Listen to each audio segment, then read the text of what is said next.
भाजप हा महिला विरोधी पक्ष. राष्ट्रवादीच्या खासदार सुप्रिया सुळेंचा भाजपवर घणाघात. सुषमा अंधारेंप्रकरणी टीका.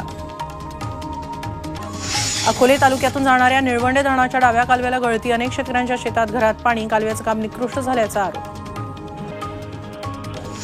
चोपड्याहून नाशिकला निघालेल्या बसचा अपघात. खराब रस्त्यामुळे बस चालकाचं नियंत्रण सुटलं. बस चालकाच्या सतर्कतेमुळे मोठा अनर्थ टळला.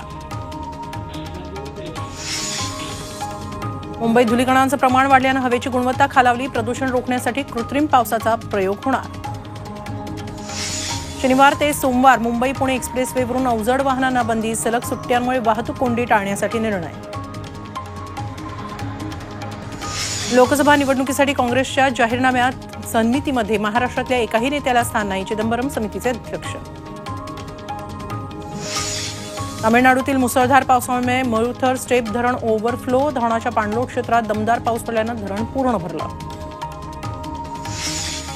तामिळनाडूतील पुराचा फटका. ऐतिहासिक वस्तू संग्रहालय आणि उत्खनन परिसरालाही. उत्खनन केलेली मातीच्या वस्तूंचं नुकसान. ऐतिहासिक ठेवा जपण्यासाठी आता धडपड. हायपरलूप या हाय स्पीड ट्रेन तयार करणाऱ्या हायपरलूप वन कंपनीनं गाशा गुंडाळला. कंत्राट मिळत नसल्यानं कंपनी बंद करण्याची वेळ.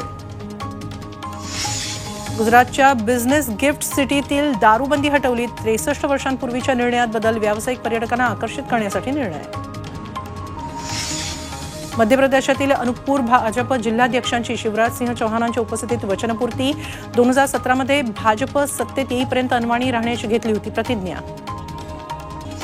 एअर इंडियाच्या A350-900 एअरबसचं आगमन. फ्रान्समधून दिल्लीतील एअरबस फॅसिलिटी सेंटरवर दमदार स्वागत. 20 पैकी पहिली एअरबस दाखल.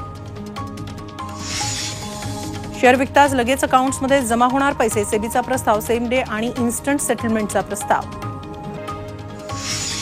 शाहरुख खानच्या डंकीची दुसऱ्या दिवशी पिछेहाट. अभिनेता प्रभासच्या सालार सिनेमाची दुसऱ्या दिवशी घोडदौड सुरूच.